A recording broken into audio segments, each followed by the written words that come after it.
8 février 2025, 9 heures du soir, ultime phrase dans Mise au propre. À toutes et à tous, bonsoir et bienvenue à la 13e édition de Mise au propre. Nous espérons que vous avez passé une très bonne semaine. Ce soir, nous allons passer 30 minutes ensemble. Nous espérons que ces 30 minutes seront 30 minutes de bonheur pour vous et nous. Il sera question de poésie ce soir et de chansons. Cette soirée est consacrée tout spécialement à un grand poète français qui répond au nom de Paul Verlaine. Mes chers amis, bonne délectation.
Recto verso.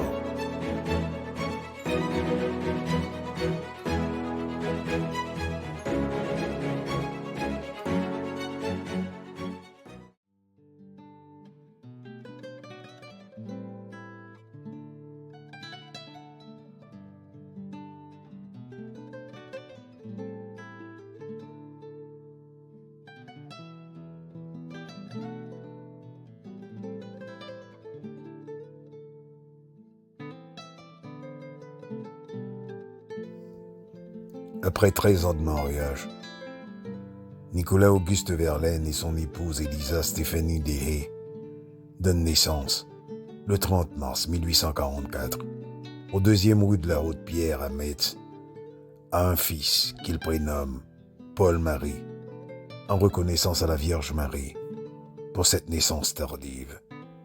Elisa ayant fait auparavant 3 fausses couches. Son père, né à Bertrix, Belgique, militaire de carrière, atteint le grade de capitaine avant de démissionner de l'armée en 1851. La famille Verlaine quitte alors Metz pour Paris. D'abord, rue des Petites Écuries, puis dans le quartier des Batignolles. Enfant aimé plutôt appliqué, il est mis en pension à l'institution Landry, 32 rue Chaptal. Les enfants pensionnaires à Landry suivent leurs cours au lycée Condorcet. Paul Verlaine devient un adolescent difficile et obtient finalement son baccalauréat en 1862. C'est durant sa jeunesse qu'il s'essaie à la poésie. En effet, en 1860, la pension est pour lui source d'ennui et de dépaysement. Bachelier, il s'inscrit en faculté de droit, mais abandonne ses études, leur préférant la fréquentation des cafés et des cercles littéraires parisiens. Admirateur de Baudelaire, il se veut poète. Et en août 1863, une revue publie son premier poème, Monsieur Prudhomme, portrait satirique du bourgeois qu'il reprendra dans son premier recueil. Il collabore au premier Parnasse contemporain et publie à 22 ans, en 1866, les poèmes saturniens, qui traduisent l'influence de Baudelaire, mais aussi une musique personnelle orientée vers la sensation rendue. En 1869, paraît le petit recueil Fête galante, fantaisie inspirée par l'étoile des peintres du XVIIIe siècle que le Louvre vient d'exposer dans de nouvelles salles. De 1869 à 1872, il se réunit régulièrement avec d'autres artistes adeptes du mouvement parnassien au sein du groupe nommé Les Vilains Bonhommes. Dans la même période, son père, inquiet de son avenir, le fait entrer en 1864 comme employé dans une compagnie d'assurance, puis, quelques mois plus tard, à la mairie du 9e arrondissement, puis à l'hôtel de ville de Paris. Il vit toujours chez ses parents, et après le décès du père en décembre 1865, chez sa mère avec laquelle il entretiendra une relation de proximité et de violence toute sa vie.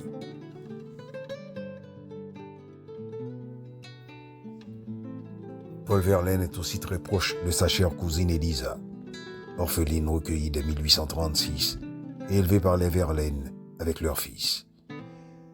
Il souhaitait secrètement l'épouser, mais elle se marie en 1861 avec un entrepreneur aisé. Il possède une sucrerie dans le Nord, ce qui permettra à Elisa de l'aider à faire paraître son premier recueil, Poème saturnien, 1866. La mort en couche, en 1867, de celle dont il restait amoureux, le fait basculer un peu plus dans l'excès d'alcool, qui le rend violent. Il tente même plusieurs fois de tuer sa mère. Celle-ci l'encourage à épouser Mathilde Sophie Marie Mottet, 1853-1914, qu'un ami lui a fait rencontrer. Il lui adresse des poèmes apaisés et affectueux, qu'il reprendra en partie dans La Bonne Chanson, recueil, publié le 12 juin 1870, mais mis en vente seulement l'année suivante, après la guerre et la Commune.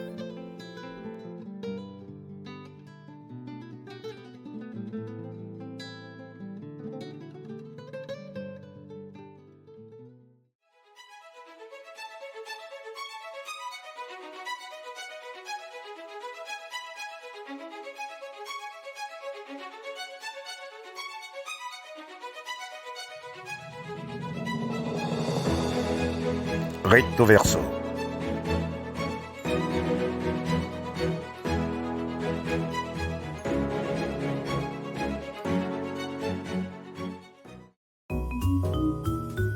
Clair de plume.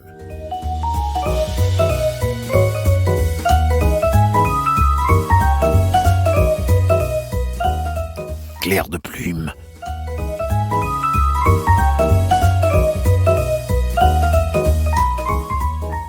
Clair de plume.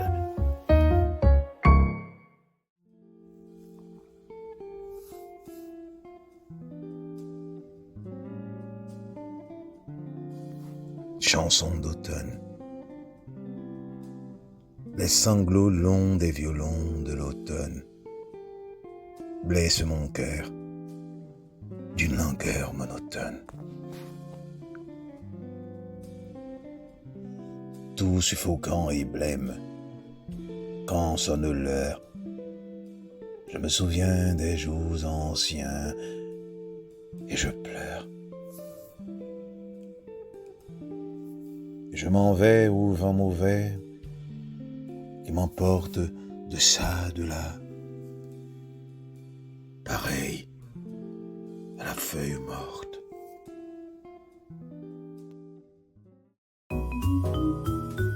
Clair de plume.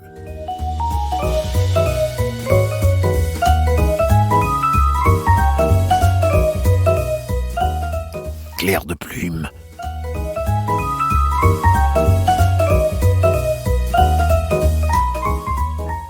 Clair de plume.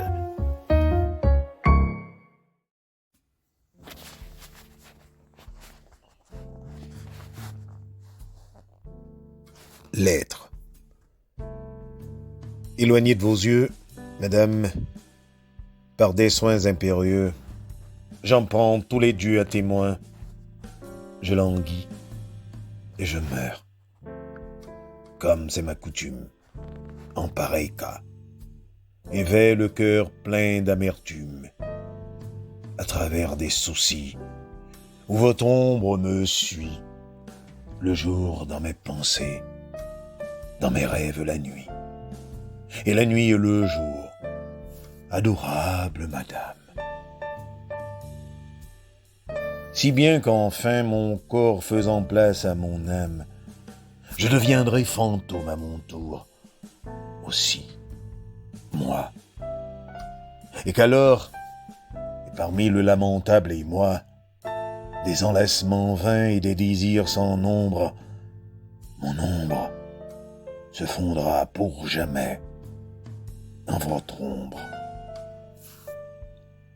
En attendant, je suis, très cher, ton valet. Tout se comporte-t-il là-bas comme il te plaît? Ta perruche, ton chat, ton chien?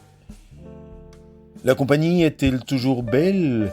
Et cette Sylvanie dont j'eusse aimé l'œil noir, et si le tien était bleu, et qui parfois me fit des signes palsambles, te sert-elle toujours de douce confidente?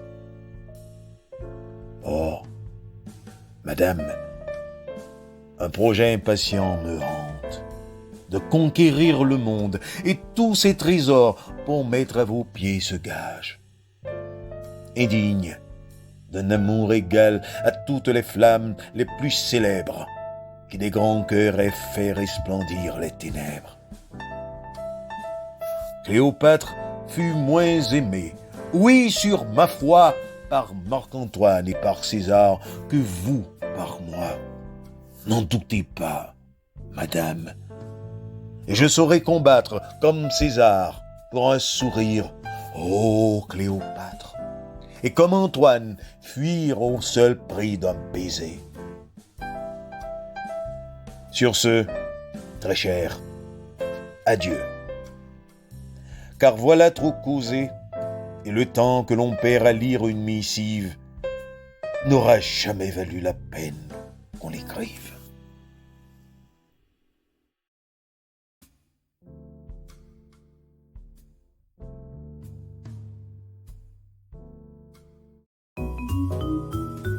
Clair de plume.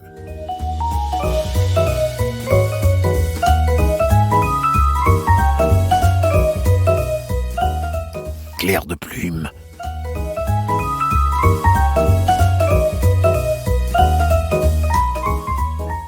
Clair de plume.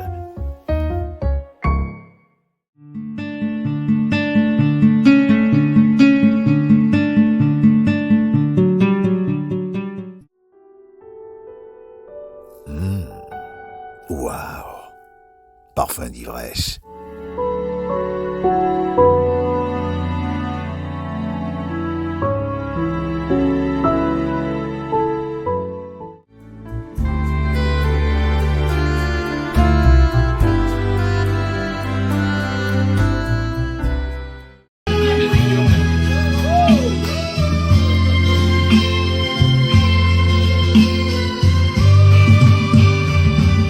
Je vais dessiner sur le sable son doux visage qui me souriait.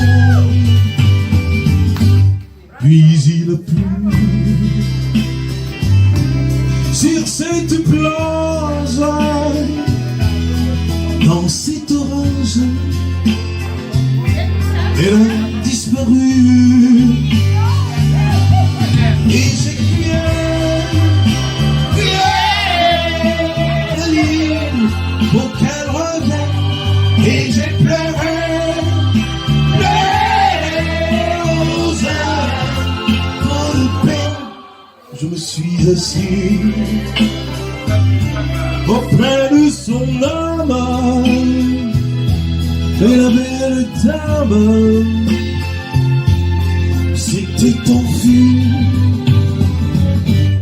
Je l'ai cherchée sans plus y croire, sans un espoir pour me guider.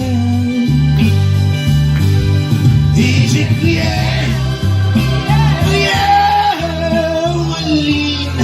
pour qu'elle revienne, et j'ai pleuré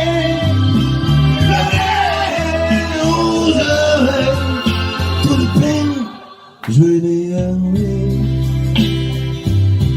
que ce doux visage comme une épave sur le sable mouillé. Et j'ai crié, Wally, pour qu'elle revienne. Et j'ai pleuré, aux oreilles pour de peine. Et j'ai crié, Wally, pour qu'elle revienne. Et j'ai pleuré, aux oreilles pour de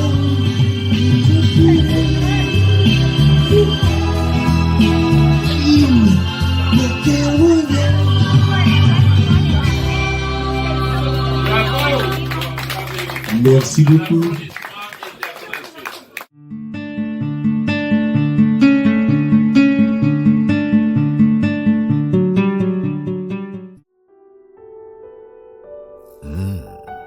Waouh! Parfum d'ivresse.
Recto verso.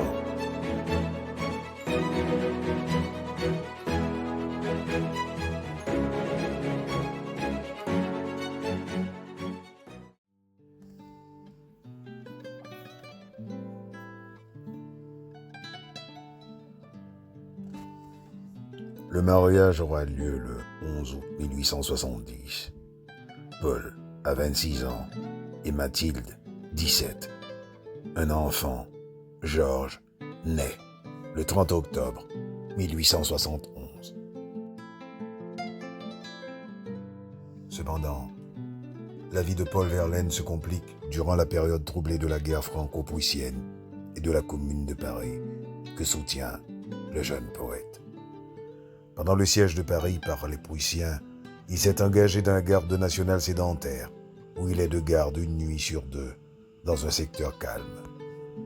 Pendant la Commune de Paris de 1871, partisan de la Révolution, il accepte d'être chef du bureau de la presse à l'Hôtel de Ville. Le 31 août 1872, il sera condamné par contumace, par le 4e Conseil de guerre, à la déportation en enceinte fortifiée et à la dégradation civique. Il fuit Paris pour échapper à la répression versaillaise et est radié de l'administration. Rentré à Paris en 1882, Verlaine essaie en vain de réintégrer l'administration. Il renoue avec les milieux littéraires. En 1884, il publie un essai remarqué sur les poètes maudits et le recueil Jadis et naguère, qui rassemble des poèmes écrits une décennie plus tôt et que couronne le célèbre art poétique, publié en revue dès 1882, qui revendique un art sans rien en lui qui pèse ou qui pose.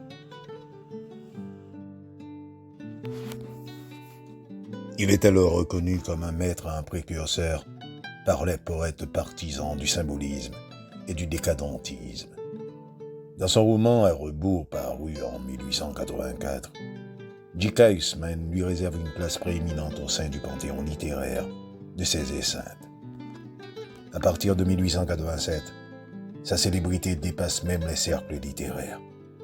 Le jeune compositeur Reynald Duhan chante dans le salon d'Alphonse Daudet, devant le poète, son premier cycle de mélodies, les chansons grises, qui regroupent 7 poèmes de l'auteur.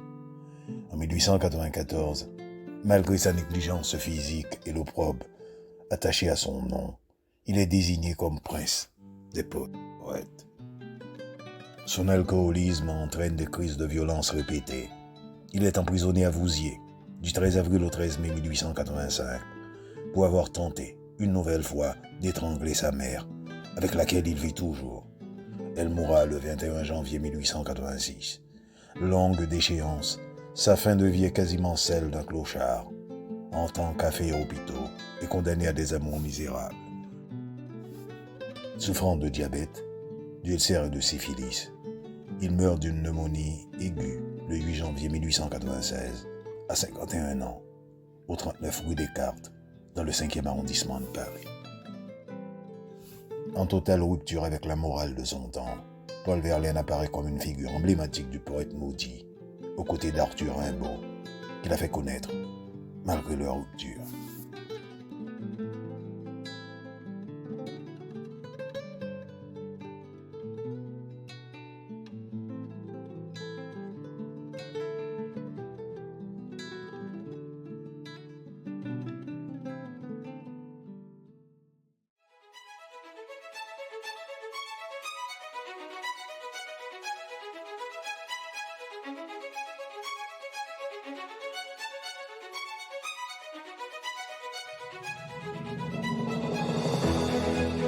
Recto verso.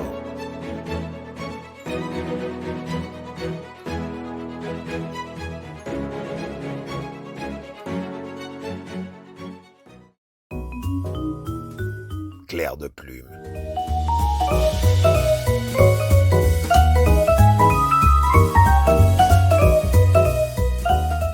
Clair de plume.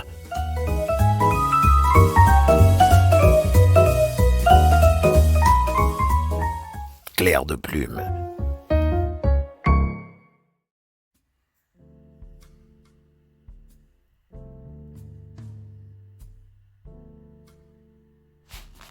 Mon rêve familier.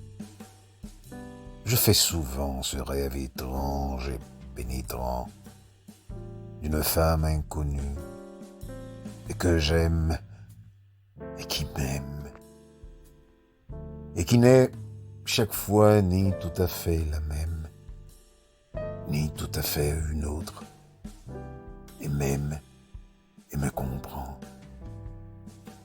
Car elle me comprend, et mon cœur transparent pour elle seule, hélas, cesse d'être un problème pour elle seule, et les moiteurs de mon front blême, elle seule laissait rafraîchir en pleurant. Est-elle brune, blonde ou rousse? Je l'ignore. Son nom, je me souviens qu'il est doux et sonore, comme ceux des aimés que la vie exila. Son regard est pareil au regard des statues, et pour sa voix, lointaine et calme et grave, elle a l'inflexion des voix chères qui se sont tues.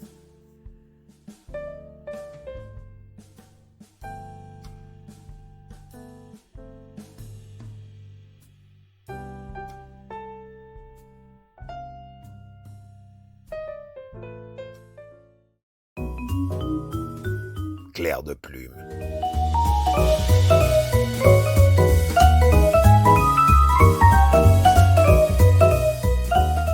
Clair de plume.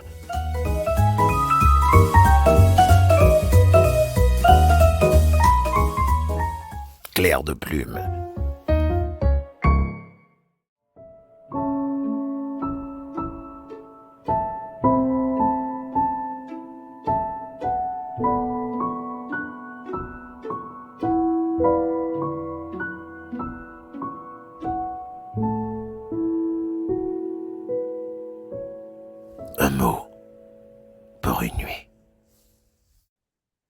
Notre mot pour la nuit du 8 février 2025, mesdames et messieurs, est oxymore. Oxymore, ça s'écrit O-X-Y-M-O-R-E. Oxymore est un nom masculin. C'est une figure de style qui consiste à allier deux mots de sens contradictoires. Exemple d'oxymore, une douce violence. Notre mot pour la nuit du 8 février 2025, mesdames et messieurs, était oxymore.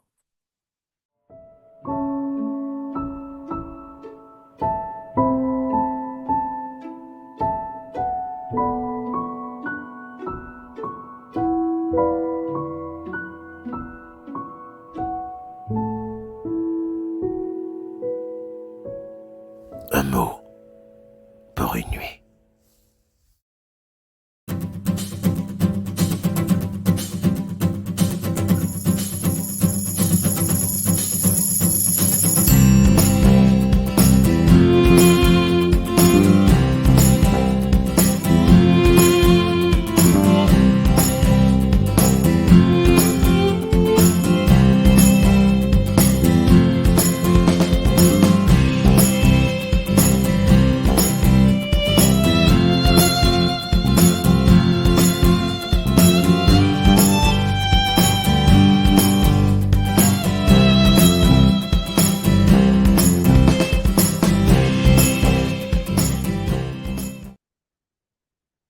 C'est sur cette note que prend fin, mesdames et messieurs, la 13e édition de Mise au propre. Nous espérons qu'elle vous a plu, tout en vous donnant rendez-vous la semaine prochaine pour une nouvelle édition de Mise au propre. D'ici là, nous vous souhaitons de passer une agréable soirée, une excellente semaine et à samedi prochain.